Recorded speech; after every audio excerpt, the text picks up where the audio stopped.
আমাদের সনাতন তত্ত্ব অনুসারে জলের দেবতা হলেন বরুণ দেব। গোপিনীদের এই বিবস্ত্র হয়ে বরুণ দেবের নিকটে যাওয়ার জন্য বরুণ দেবের চরমতম অপমান হয়েছে। বিবস্ত্র হয়ে জলের মধ্যে যাওয়াতে বরুণ দেবের যে অপমান হয়েছে, সেই অপমানের যোগ্য জবাব দেওয়ার জন্যই তিনি গোপিনীদের বস্ত্র সরিয়ে রেখেছিলেন।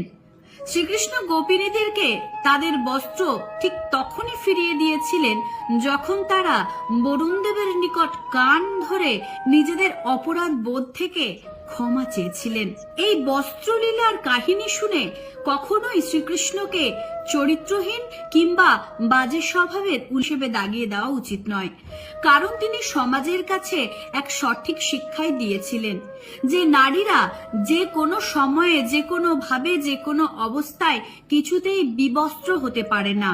এখানে তার নিজের অপমান হয়।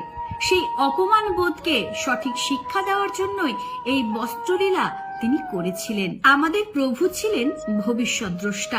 তো শ্রীকৃষ্ণ তাদের কাপড় লুকিয়ে রাখতেন, এই নিয়ে তোমরা অনেক কোশ্চেন করো। এর মানে হচ্ছে এটাই, শ্রীকৃষ্ণ এর মাধ্যমে এটাই বোঝাতে চেয়েছেন কোনো যুবতী নারীকে নগ্ন অবস্থায় স্নান করতে নেই। স্নান করার সময় সেই মহিলার গায়ে যেন সামান্যতম কাপড় হলেও থাকে। এই মেসেজটাই উনি, এই বার্তাটাই উনি বারবার প্রেরণ করেছেন।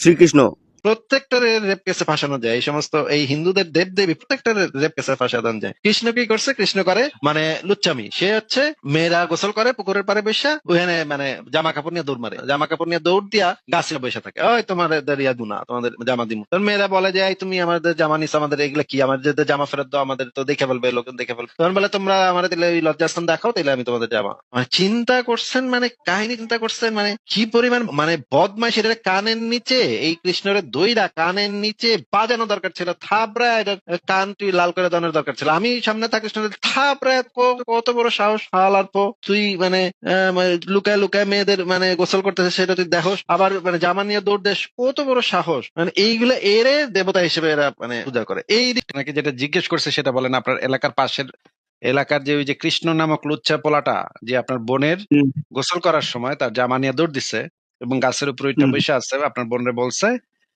ইয়া না দিলে, মনে করেন ভিডিও করছে, একটা ভিডিও করছে, ভিডিও কইরা গোসলের ভিডিও কইরা এখন বলতেছে যে আমার এটা কোন না দেখাইলে আমি এটা ভিডিও ছেড়ে দিব, ইন্টারনেটে ছেড়ে দিব। এখন তো কৃষ্ণর একটা আপডেট হয়েছে, এখন তো ভিডিও টিডিও কইরা তারা ছেড়ে দেয়। আগের কালে তো আর ভিডিও ছিল না, এই জন্য আপনার অবতার কৃষ্ণ আর কি ভিডিওটা করে নাই। এখনকার সময় হইলে আপনার ওই লুচ্চা কৃষ্ণ নিশ্চয়ই ভিডিও করে ইন্টারনেটে ছাড়তো। আপনাকে যেটা জিজ্ঞেস করতেছি সেটার উত্তর দেন, যে আপনার এলাকার যে ওই কৃষ্ণ পোলাটা যদি এই কামটা করে তাহলে তারা আপনি কি করবেন, সেটার উত্তর দেন শুধুমাত্র। প্রথমে মার দিয়ে পুলিশে ধরিয়ে দেবো। ও মা, মার দিবেন কেন? এটা তো আপনার কৃষ্ণ, কৃষ্ণের তো এটা একটা দেখানো পথ, এটা তো কৃষ্ণ করছে, তাই না? করছে, কিন্তু উনি তো অবতার না, আমাদের সময় মানে এটা সমাজ অবতারের মতন। থেকে তো আমরা শিখবো, অবতারের থেকে তো আমরা মানুষেরা, সাধারণ মানুষেরা অবতার টবতারদের থেকে আমরা শিখবো না যে কত সুন্দর তার জীবন থেকে আমরা তো নীতি শিক্ষা জ্ঞান লাভ করবো নাকি? হ্যাঁ হ্যাঁ, তাও এটা আমাদের এটা মেনে চলে। কোনটা ন্যায় কোনটা অন্যায় এই জিনিসটা তো আমরা শিখি হচ্ছে অবতারদের জীবন থেকে নাকি, তাই না? হ্যাঁ হ্যাঁ, এই জিনিসটা একটা ন্যায় কর্ম, কৃষ্ণ যেহেতু করছে এটা তো একটা ন্যায় কর্ম, এটা তো কোনো অন্যায় কর্ম না, ভালো কাজ নাকি? অবতার করছে, ভালো খারাপ হয় কেমনে? কিন্তু শ্রীকৃষ্ণ আপনি যেটা বললেন না, এটা একদম অন্যায় ধরতে হবে, যেহেতু মেয়েদের একটা সম্ভ্রম, ওরকম ভাবে জামা কাপড় নিয়ে চলে যাওয়া, ই করা, দৌড় দেওয়া, এটা একটা অন্যায় কাজে অন্যায় বলতে হবে। ও, এখন আপনার কাছে মনে হচ্ছে কিন্তু এটা তো অবতার করছে, তাহলে অন্যায় হয় কেমনে?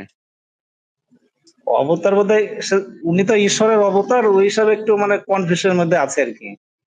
তো এই কাজটা যদি এখন যে কোনো মানুষ যদি করে তাহলে তো আপনি তো করা, মনে করেন আপনার বোন না অন্য কারো মেয়ের সাথে করছে, তো দেখলে তো আমিও ছেদা দিব, পলারে দইরা বাইরা আর পাশার হাড্ডি ভেঙে গেলাম। পালার পহালা তুই মেয়েদের মানে গোসলের সময় তুই এখানে গেছস কেন? এক নম্বর কথা, গেছস তো গেছস, আবার জামা কাপড় নিয়ে দৌড় দিছস। কত বড় সাহস, কত বড় পোংটা, কত বড় লুচ্চা। এটারে তো কানেটা দইরা টানতে টানতে থানায় নিয়ে যাবো, যা ওই তোর এবং পুলিশে বলবো বাইরে এটার পাঁচার আড্ডি বাইরে ভাঙিয়ে দিতে হবে, কারণ এটা একটা লুচ্চা। তো কৃষ্ণ যদি এই আমলে জন্মাইতো, এই আমলে যদি এই কাম করতো, তাহলে তো নির্ঘাত সে নারী নির্যাতন কেসে ধরা খাইতো, তাই না? হ্যাঁ হ্যাঁ, অবশ্যই। এবং মানে যৌন হয়রানি কেসেও ধরা খেত, যৌন হয়রানির একটা মামলা হইতো তার নামে নাকি? হ্যাঁ হ্যাঁ হতো।